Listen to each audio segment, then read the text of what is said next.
Hi, welcome to Dr. Gaynor Speaks podcast. My name is Dr. Brianna Gaynor. I am a clinical psychologist and a transformational speaker. I'm very passionate about the destigmatization of mental health, leadership, and all things wellness. So today, I want to put on my leadership hat for a little bit. I am a business owner for the past 11 years. 11 years. And the name of my practice is Peace of Mind Psychological Services. And today I want to talk about 7 ways to motivate your team that actually work. Think about it. As a business owner, you can't do anything without your team, but a good team behind you. That is the basis of a good business. I know that I can't do half the things I could do, I'm able to do without my team. And so, how do we motivate them in ways that are helpful? Way beyond saying be more motivated, because, okay, that doesn't work, but it might actually make things worse. So, today, what if the problem isn't about their motivation, but our system and changing the things that we do as leaders? So, I want to break down 7 leadership proven ways to unlock your team's true potential. One of these, and I'll let you know which one when we get to it, but has changed everything from my company. So let's jump right in. All right, so what's the problem with motivation? Motivation isn't something that you give, it's something that you unlock. So, what are some of the things that we probably try to do that are not helpful? Pep talks, talking about doing well, telling people kind of what the goals are, telling them they're doing a great job, giving pizza parties, talking about consequences if they don't do what they need to do. All of those things are empty without some of these strategies that I'm going to talk about that really underscore helping people feel internally motivated. A lot of times, motivation is not really about what we're saying, it's about how what we're doing is improving that internal force inside of them. Some people have it. Some people are already excited to do it. But what about those employees who aren't?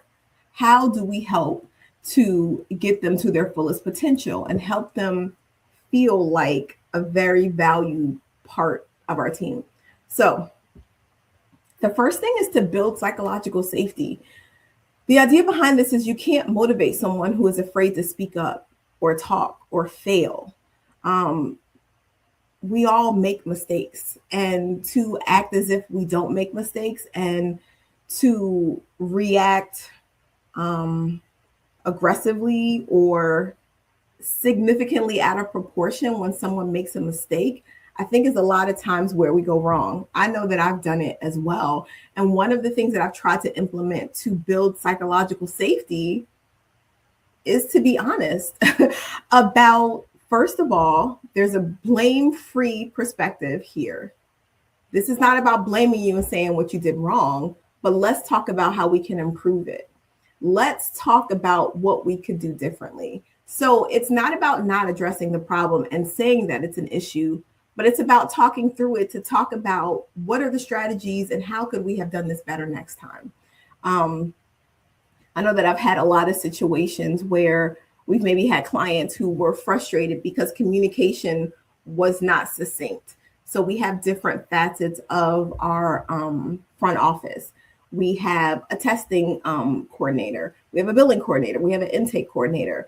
And one of the things that we really had to work on is everyone communicating together. Because if one client talks to one person and they tell them one thing, but then the other person doesn't know it and they end up answering the phone, it seems very disjointed. I know that I've had experiences like that. So when those things have happened, we've talked about, okay, where did the communication go wrong? We've addressed that it's an issue, but let's talk about where we can improve it. The other part, though, to that is I am also very open and willing to admit when I do something wrong.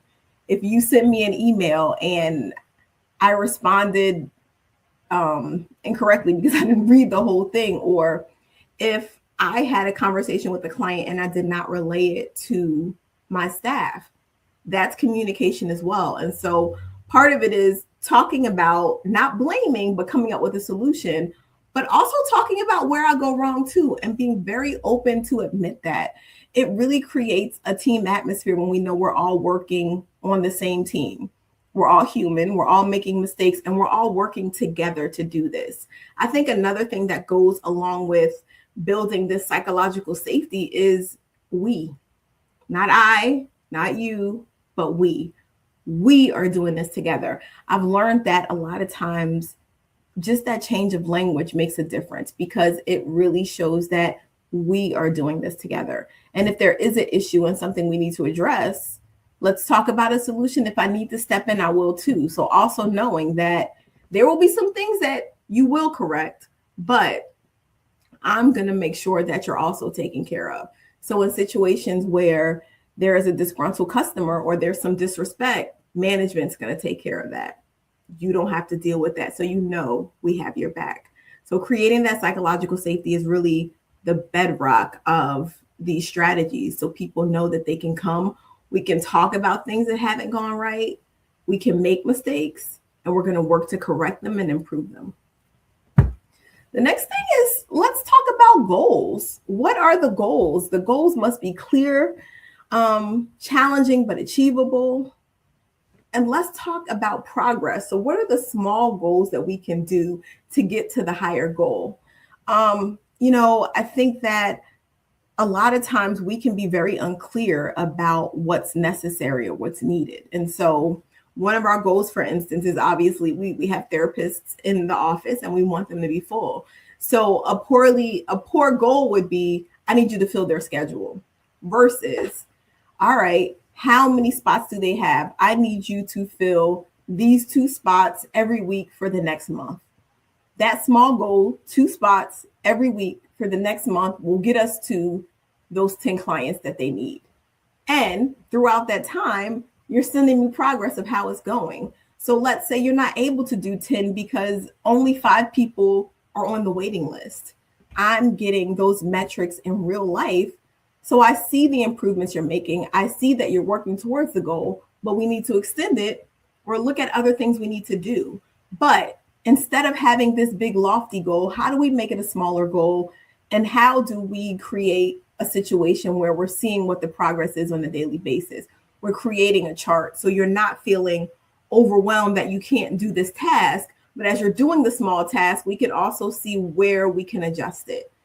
A lot of times we can create goals and maybe they're not feasible for that time, but maybe there's an adjustment and a pivot. So as we're creating goals and we're making smaller goals to get to that bigger goal, also being able to pivot is important.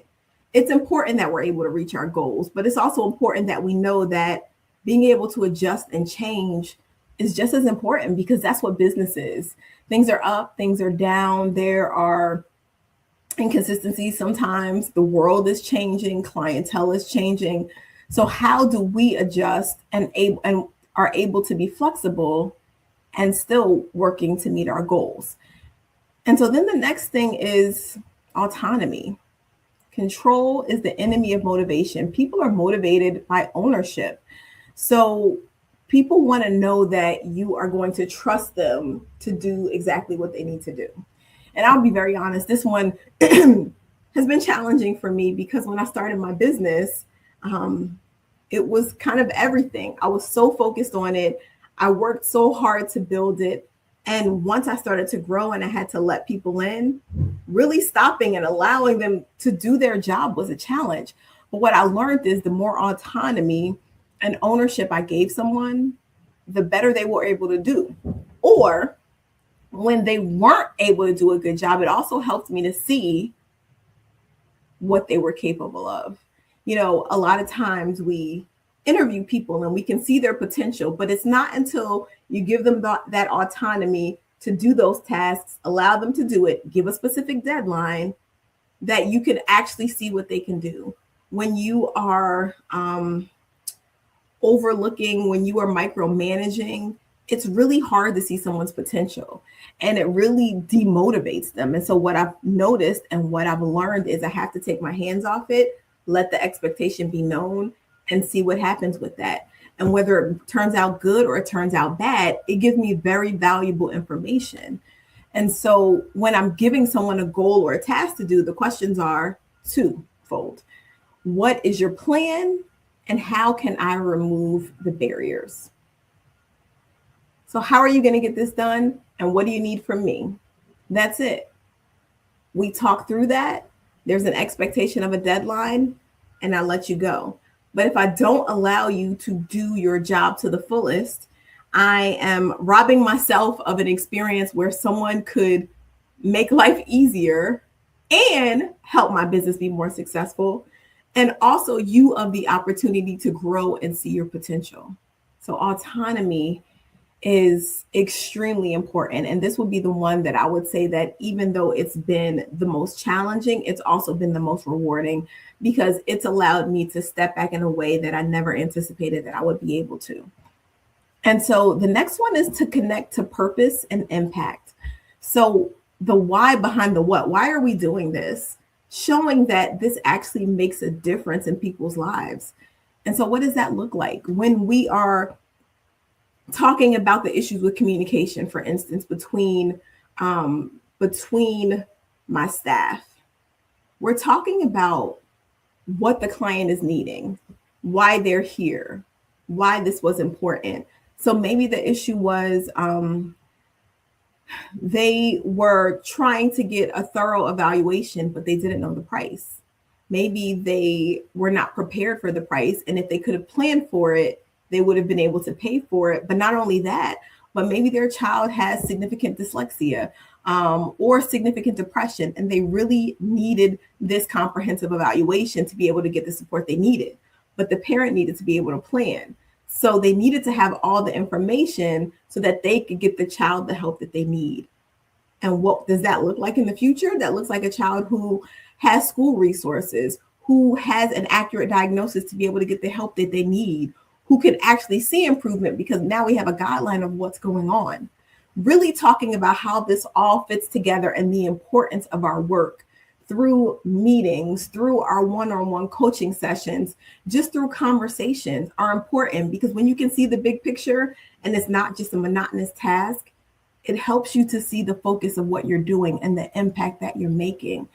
We are so sometimes focused on this one task, sometimes trying to step back and see the bigger picture of the impact that we're making in the world is humbling, and it helps to connect us, what we're doing, to our objectives, to our goals, to our autonomy, and to the bigger picture, to show just how important this task, which may not seem as important to you, is.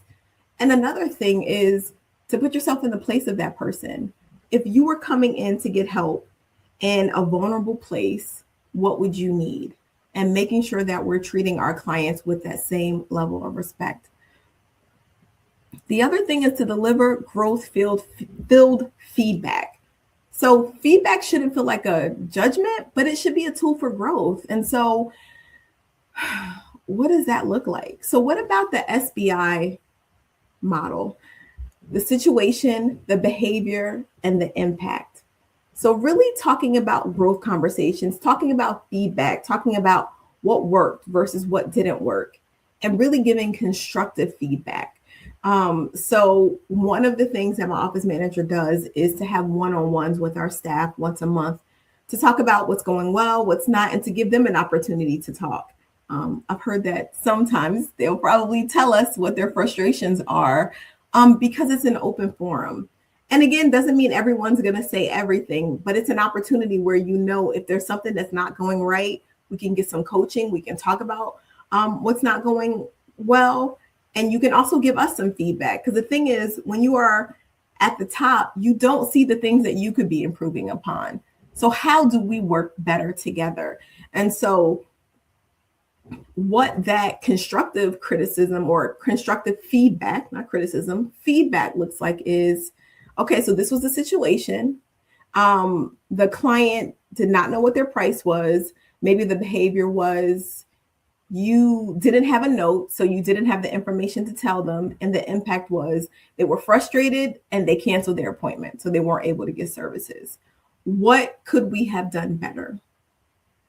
Was there a note? We could have clarified to stop and ask the billing person, if there was something that was missing ahead of time. We could have sat and maybe listened to the client, heard their concerns, and found a solution, meaning, I don't have that information, but let me find out. These are some things that you could have done differently versus you didn't have the information. It's your fault that they're not here. You need to do better next time. Make sure you're paying attention. This is what happened. This is what you did. Was the impact. How can we make this better? Again, really coming together to look at solutions. Although there is autonomy, we're still a team. So how do we work together to make this better? And also in those meetings, there's also always going to be some things that you're doing very well that I just want you to know. These are the things that I appreciate about you, because a lot of times we all want to know that the things we're doing are appreciated and seen. So how can I let you know that you're seen? I appreciate that you come in a little early, that you make sure that you have great eye contact with the clients. I've heard a lot of great reviews from clients about the way you care, about the way you listen, about the way you're patient. I appreciate how you're kind to everyone in the office. Your disposition is contagious. All those little things that people do, they want to know that you see it and you appreciate it. And so in terms of feedback, both positive and negative feedback can be given in a constructive way to help the overall team and to let people know that you notice what they're doing. The other thing is recognizing the process, not just the outcome. So praising results is not always going to be great because it creates a lot of pressure, sometimes shortcuts, and it doesn't really look at everything it took to get there. So what about implementing some peer-to-peer recognition programs and being specific in praise? So when you're having those one-on-one consultations, seeing what else other people notice about what people are doing well, what that looks like, and encouraging them to talk to their coworker or to let them know what they're seeing. And also doing things that just kind of show that everyone is seeing the good work someone does. One of the things we've started to do is an employee of the month, where everyone votes. So you are being recognized for the good things that you do. Everyone is seeing it. And it's on a monthly basis, and you get to choose what your prize is. Your picture is displayed. It's a level of recognition where we see that you're doing good work. We all have seen it, and we want to give you your praise for it. And so that is also something that can help, because even if we had to adjust whatever that goal was, you now get to see that regardless of where you are, we see the good work you're doing. You don't have to get all the way to that quarterly objective to be recognized, because we see what a great job you are doing. So it's not just a good job, but it's meaningful. You get to choose what that looks like. And even if it's a small token, it's still a token of appreciation that can go a long way. And then the last thing is to cultivate healthy challenge and camaraderie. So a little friendly competition, shared struggles, team spirit, creating team-based challenges where people can work together towards specific goals, creating problem solving. One of the things that has been really helpful, again, is for us to connect our staff and make sure they're all talking together. Because as they've all learned to problem solve with clients, it's helped them to come to us less because they're more confident in working together. And then they've been able to create things in the office. Like we had a Galentine's Day that they all came together and said they wanted to do for the office, which shows that they're working together. They have good communication, camaraderie, and they enjoy where they work. And they want to do something special. And what are some other team building activities that we can do? We have in the past done some safety classes where we did some self-defense, and we will do more of that in the future, because how do we all work together? Because this is a team, and I can't do what I do without you. And I want you to also understand that it goes both ways. You're not just here to be a workhorse, but you're here to be a valuable part of this bigger picture of what we're doing. And so I've said a lot, but I want to challenge you to try at least one of these this week. Don't try all 7. Try at least one. Which of the 7 are you going to try?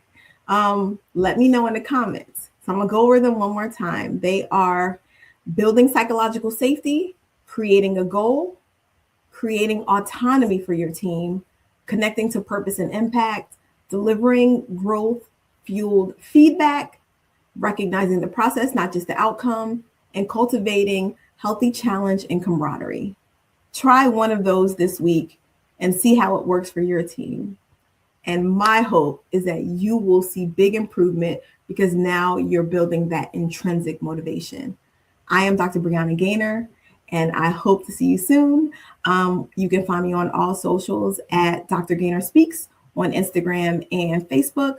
Also, you can find my new book, Nina Smile. It's about resilience for the family and children alike on all places you buy books. Thank you so much. Have a great day.